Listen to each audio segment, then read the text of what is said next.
Polisi sebagai aparat penegak hukum yang langsung bersentuhan dengan masyarakat memiliki kewajiban menjaga kepercayaan rakyat. Di Indonesia, publik belum bisa mengharapkan kestabilan mutu kinerja polisi. Apalagi belakangan citranya kian kerap ternodai.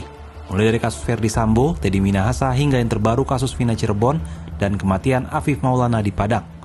Lantas bagaimana kinerja aparat polisi di luar negeri? Adakah yang patut menjadi contoh? Di dunia terdapat sejumlah lembaga yang menghitung mutu kinerja kepolisian. Lembaga pertama ialah Asosiasi Sains Polisi Internasional atau IPSA yang mengeluarkan Indeks Internal Keamanan dan Polisi Dunia atau WISPI. Indikator yang digunakan lembaga itu adalah kapasitas sarana dan prasarana, prosedur, legitimasi, dan hasil.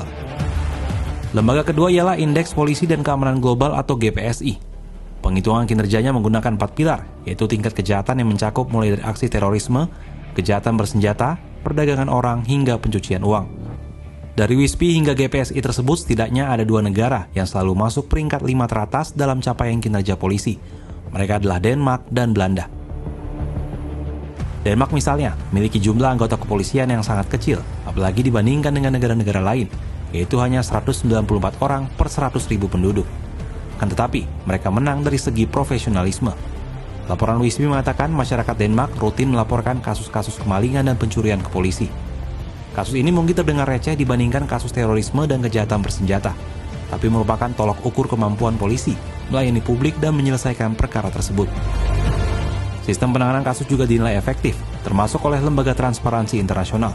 Artinya, sangat kecil kemungkinan petugas polisi di Denmark menerima sogokan, apalagi meminta sogokan. Kepercayaan ini turut didukung sarana yang baik.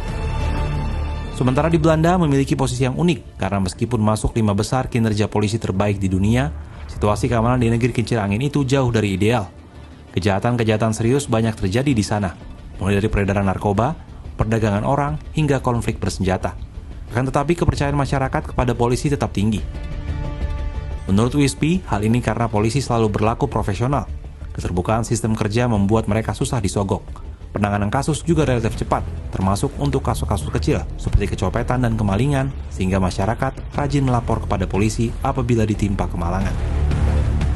Kedua negara ini bisa menjadi contoh bagi Polri, apalagi saat ini kinerja Korps Bayangkara tengah menuai sorotan setelah rangkaian kasus yang diduga merupakan rekayasa kepolisian.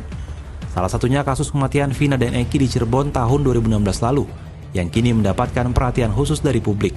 Setelah salah satu tersangka yang ditangkap polisi, yakni Peggy Setiawan, terbukti merupakan korban salah tangkap polisi. Menurut sahabat Kompas, bagaimana? Apakah bisa Polri bekerja profesional selayaknya polisi di Belanda dan Denmark?